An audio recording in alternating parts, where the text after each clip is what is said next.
Olá, bem-vindos à série O Novo Testamento e o Cristianismo, nessa ocasião tratando da figura importante de Maria Madalena, que foi a única testemunha tanto do momento da crucificação de Jesus de Nazaré, quanto da sua ressurreição, segundo os evangelhos canônicos, os evangelhos de São Mateus, São Marcos, São Lucas e São João.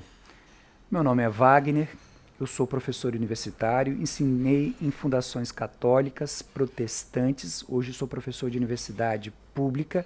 Eu não sou teólogo, não sou padre, não sou pastor, mas, por outro lado, tive a minha primeira carteira de trabalho assinada como professor de geografia aos 19 anos de idade e estudei e continuo estudando história. E vou usar a matéria da história, que é o tempo, e a matéria da geografia para tentar identificar essa figura importante. Maria de Madalena foi uma mulher que proveu com seus recursos o cristianismo, uma vez que ela tinha posses e fazendas, como era o caso de Joana, esposa do procurador de Herodes, e outras mulheres que deram suporte para o evangelho de Jesus de Nazaré, aqui na terra, segundo o Novo Testamento.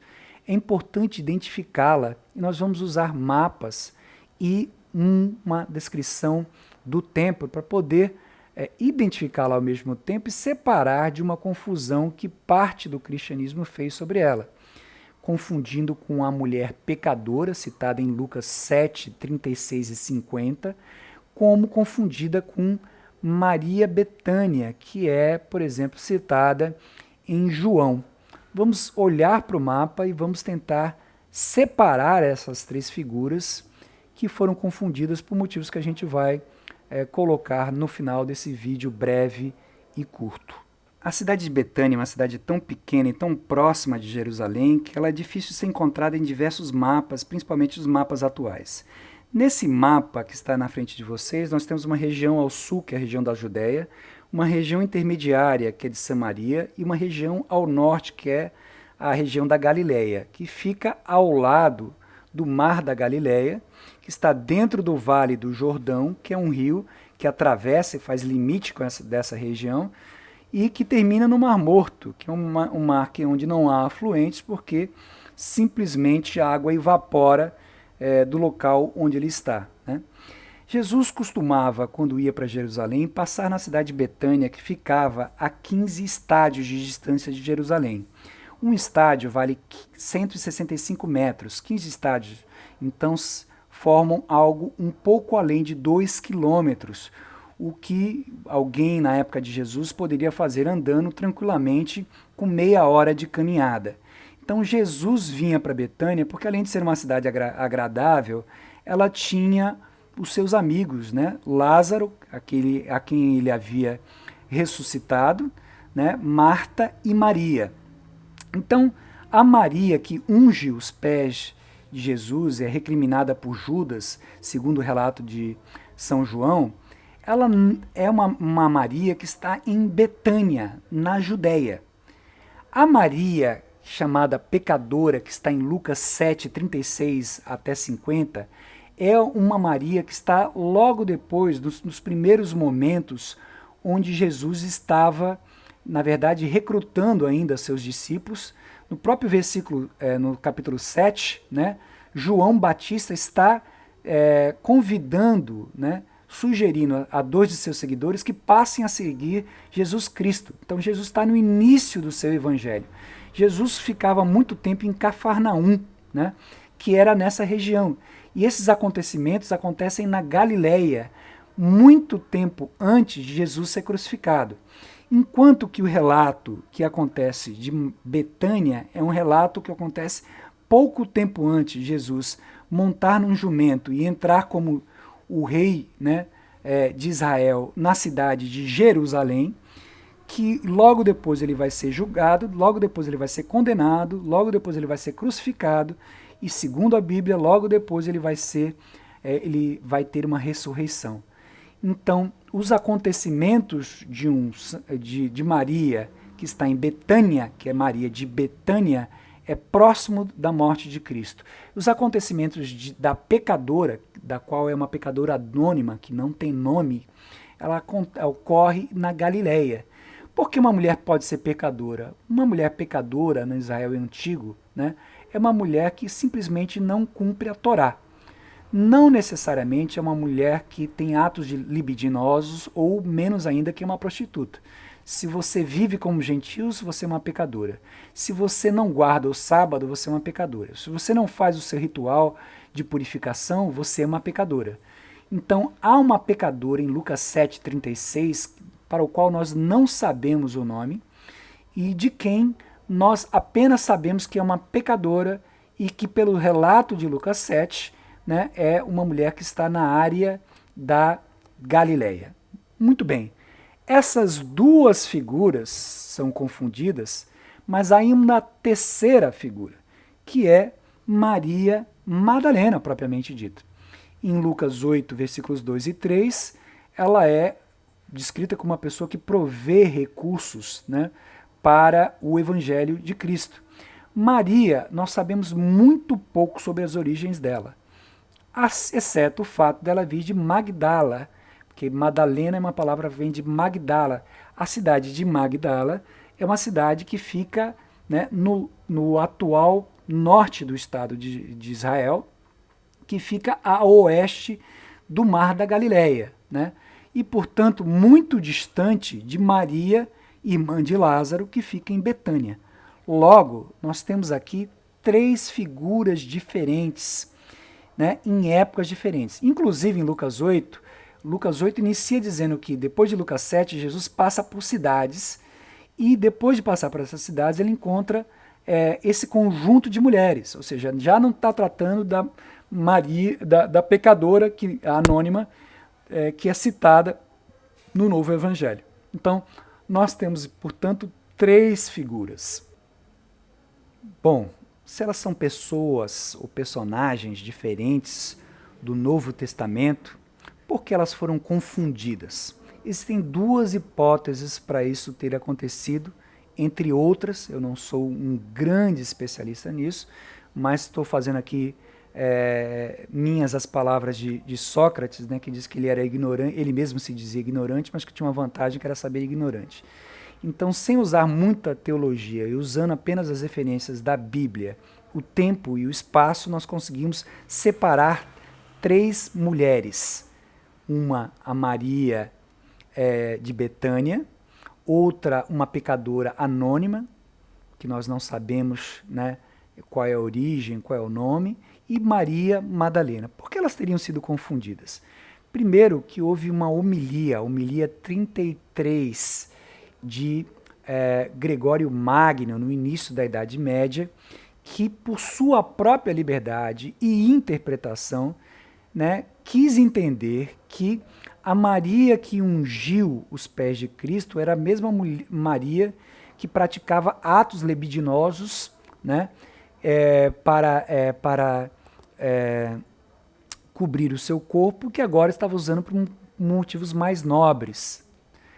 E que, a partir disso, né, o cristianismo, tanto católico quanto não católico, acaba assumindo que Maria Madalena é a mesma pessoa que é a pecadora, e que essa pecadora é uma prostituta, coisa que nós vimos que não necessariamente isso deve ocorrer. O outro fato é uma hipótese de que o cristianismo, depois da sua fase inicial, passou a reforçar figuras masculinas e talvez rejeitar a importância de Maria Madalena, para os quais os evangelhos apócrifos, né, dão uma importância muito maior e mais destaque. Inclusive, alguns deles têm alguma materialidade histórica, como é o caso do Evangelho de São Tomé. Portanto, essa interpretação de Gregório Magno repercutiu ao longo dos séculos e consolidou uma visão que não corresponde à leitura efetiva dos evangelhos. Que eu tenha identificado esses pontos, que outras pessoas possam identificar esses pontos, é perfeitamente factível de se entender, verificando as escrituras. Mas é difícil entender como um cristianismo que conta, né, com pessoas dedicadas à leitura da Bíblia aceitem isto como verdade, sendo que ela não se coaduna com os fatos relatados no Novo Testamento.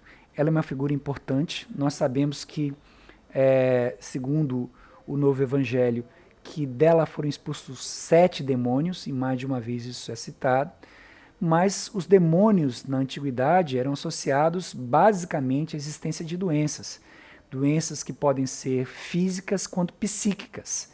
E retirar esses demônios pode significar, né, fazer tanto um exorcismo quanto, na verdade, curar, né, sarar feridas, curar doenças como epilepsia, doenças de outras naturezas ou até coisas que hoje são tratadas pela psiquiatria. E, portanto, 7 pecados, novamente, não significam pecados de alguém que fez atos libidinosos, muito menos alguém que seria uma prostituta. Outra coisa para pensar é por que uma mulher de posses se tornaria uma prostituta. Algumas pessoas interpretam que por ela ter sido, né, defenestrada por Simão e não tendo alternativas naquela época, ela teve que viver como prostituta. Mas isso não poderia acontecer sendo ela mesma uma dona de fazendas, né, equiparada a Joana, esposa do procurador de Herodes. Então, essa descrição de prostituta e ao mesmo tempo uma mulher que tem posses e serve benesses, né, para o Evangelho de Cristo, isso não acaba sendo algo que deva ser aceito historicamente. O fato é que, independente dessa minha interpretação histórica, né, os momentos, né, e as ocasiões espaciais onde essas 3 personagens são relatadas são situações distintas e, portanto, não nos autoriza a criar ou fazer essa confusão.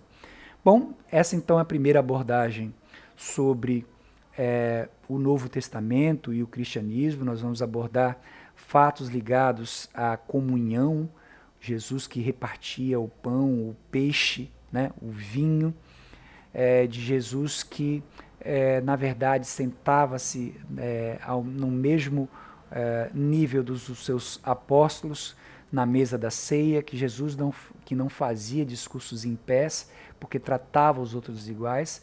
Como essa leitura se coloca com outras leituras, como a leitura da salvação, né?